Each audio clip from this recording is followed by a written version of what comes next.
फिर वहां से निकल के फिर मैं मंत्री श्री भूपेंद्र भाई पटेल, केंद्रीय मंत्रिमंडल में मेरे सहयोगी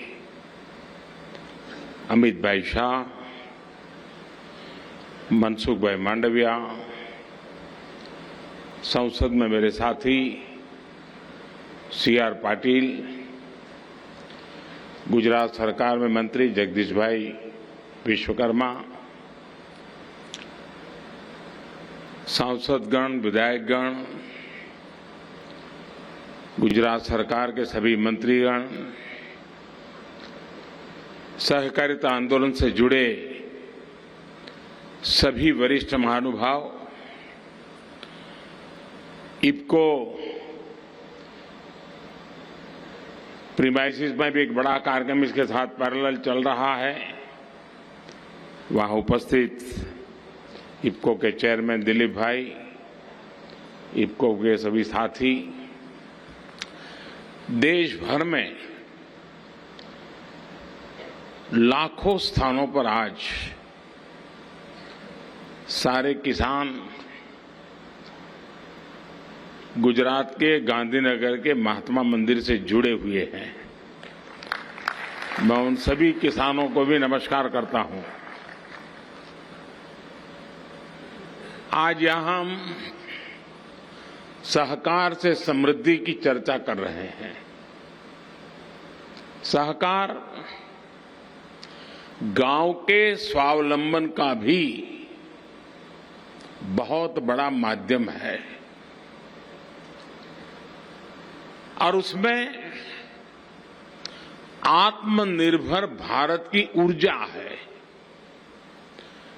आत्मनिर्भर भारत के निर्माण के लिए गांव का आत्मनिर्भर होना बहुत आवश्यक है और इसलिए पूज्य बापू और सरदार साहब ने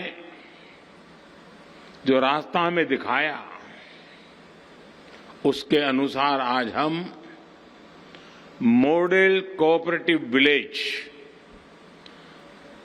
उस दिशा में आगे बढ़ रहे हैं। गुजरात के ऐसे 6 गांव चिन्हित भी किए गए हैं जहां पूरी तरह से कोऑपरेटिव व्यवस्थाएं लागू की जाएगी।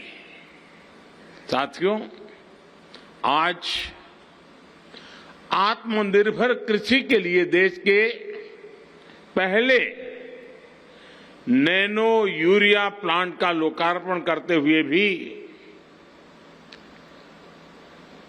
मैं सच्चे हृदय से बताता हूं कि मैं एक विशेष आनंद की अनुभूति करता हूं। जरा कल्पना कीजिए, आज जब किसान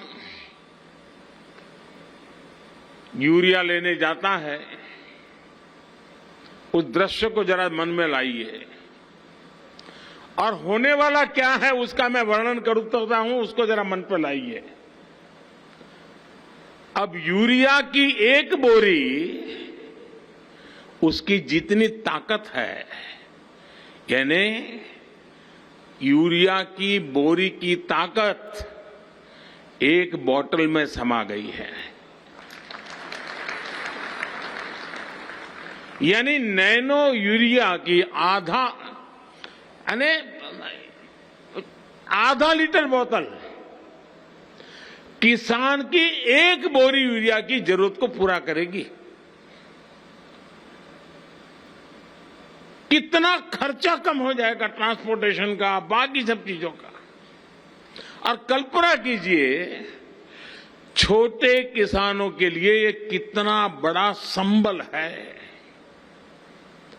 साथियों, ये जो आधुनिक प्लांट कलोल में लगा है, इसकी कैपेसिटी अभी 1.5 लाख बोतल के उत्पादन की है,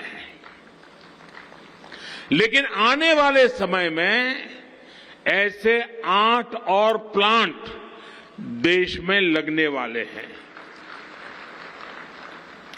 इससे यूरिया पर विदेशी निर्भरता कम होगी, देश का पैसा भी बचेगा। मुझे उम्मीद है ये इनोवेशन सिर्फ नैनो यूरिया तक ही सीमित नहीं रहेगा। मुझे विश्वास है कि भविष्य में अन्य नैनो फर्टिलाइजर भी हमारे किसानों को मिल सकते हैं।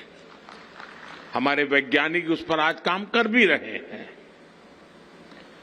साथियों, फर्टिलाइजर में इस नैनो टेक्नोलॉजी में आत्मनिर्भरता की तरफ जो कदम हमने रखा है वो कितना महत्वपूर्ण है, ये मैं चाहूंगा हर देशवासी ने समझना चाहिए।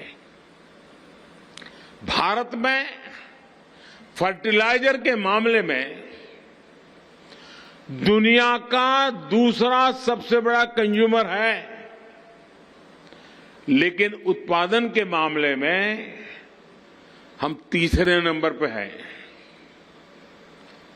ऊपर से 7-8 साल पहले तक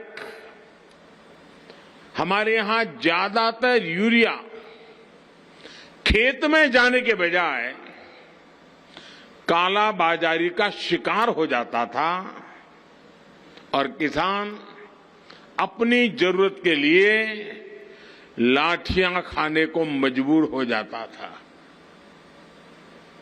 हमारे यहां जो बड़ी यूरिया की फैक्ट्रियां थी वो भी नई टेक्नोलॉजी के अभाव में बंद हो गई थी और इसलिए 2014 में सरकार बनने के बाद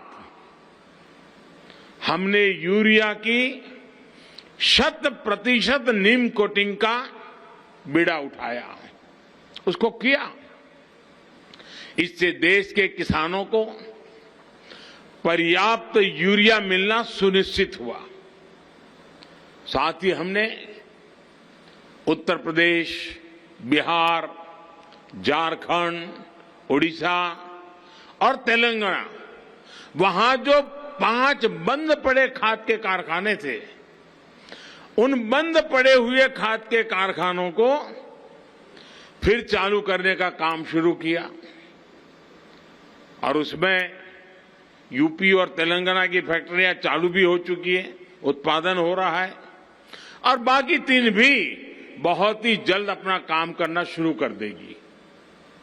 साथियों, फर्टिलाइजर की अपनी जरूरतों को पूरा करने के लिए भारत दशकों से बहुत बड़ी मात्रा में विदेशों पर डिपेंडेंट है। हम इंपोर्ट करते हैं, आयात करते हैं।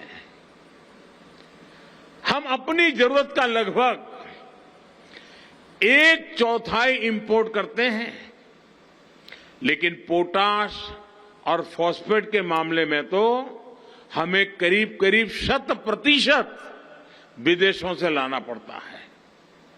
बीते 2 सालों में कोरोना लॉकडाउन के कारण इंटरनेशनल मार्केट में फर्टिलाइजर की कीमतें बहुत अधिक बढ़ गई। वो शायद कम था तो युद्ध आ धमका। युद्ध से परिस्थितियों ने फर्टिलाइजर के वैश्विक बाजार में उपलब्धता भी सीमित कर दी और कीमतों को भी कई गुना और बढ़ा दिया।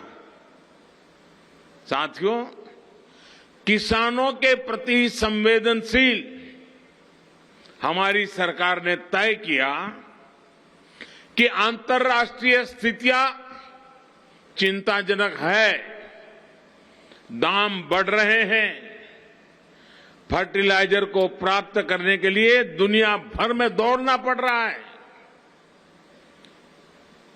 कठिनाइयां हैं, मुसीबतें हैं, लेकिन हमने कोशिश ये की है कि ये सारी मुसीबतें हम झेलते रहेंगे, लेकिन किसान पर इसका असर नहीं पड़ने देंगे।